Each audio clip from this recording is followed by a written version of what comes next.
Ja, moin aus Bremen, ich bin der Steinfluencer. Herzlich willkommen zu einem neuen Video auf meinem Kanal. In diesem Video schauen wir uns nochmal die LEGO Ideas Schreibmaschine an. Das Set 21327 aus dem Jahr 2021 in diesem 4K-Review. Ich wünsche euch ganz viel Spaß und schaut mal, wie schön dieses Set ist.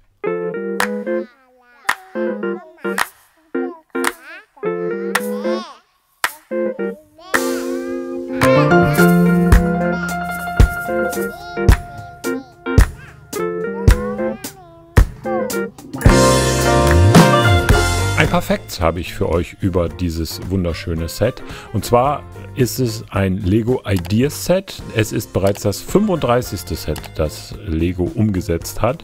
Und es hat 2079 Teile. Besonders gelungen finde ich, dass der Tastaturanschlag fast realistisch klingt. Als jemand, der noch aus der Zeit der Schreibmaschinen kommt, kann ich mich sehr gut an dieses Geräusch erinnern. Das hat man sehr gut hinbekommen. Die Maschine wird in Snot-Bauweise gebaut. Man sieht trotzdem hier ein paar Pins. Ich vermute mal, das liegt daran, dass LEGO immer noch Wert darauf legt, dass man es erkennt, dass es auch wirklich ein Lego-Set ist. Theoretisch könnte man diese Teile vorne durch Fliesen ersetzen. Hier sehen wir einen der Aufkleber, der zweite befindet sich auf der Rückseite. Ansonsten war zunächst die Befürchtung, die Tasten wären eventuell auch Aufkleber. Diese Befürchtung hat sich aber zum Glück nicht bestätigt.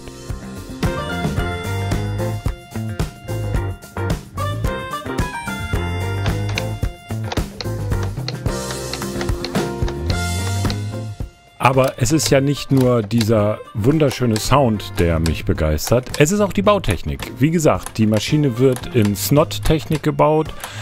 Man sieht überall noch Studs, aber es gibt auch ein paar kleine technische Schwierigkeiten. Ich hatte, wenn ihr mein Bauvideo verfolgt, ja das Problem, dass ich bei diesen Tasten ein Bauteil falsch rum angebaut habe. Und das ist auch übrigens der große Nachteil dieses Sets.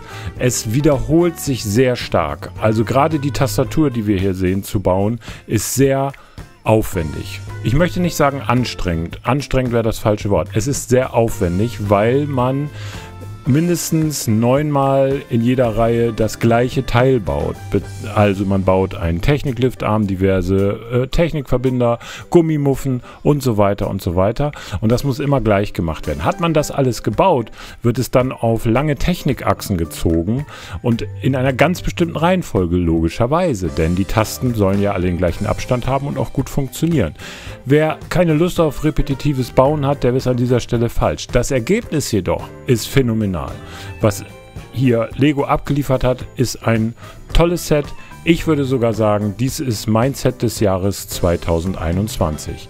Vielen Dank fürs Zuschauen. Danke, dass ihr dieses Video gesehen habt. Mein Bauvideo habe ich oben verlinkt. Über einen Daumen nach oben und ein Abo würde ich mich sehr freuen. Und dann sehen wir uns im nächsten Video wieder.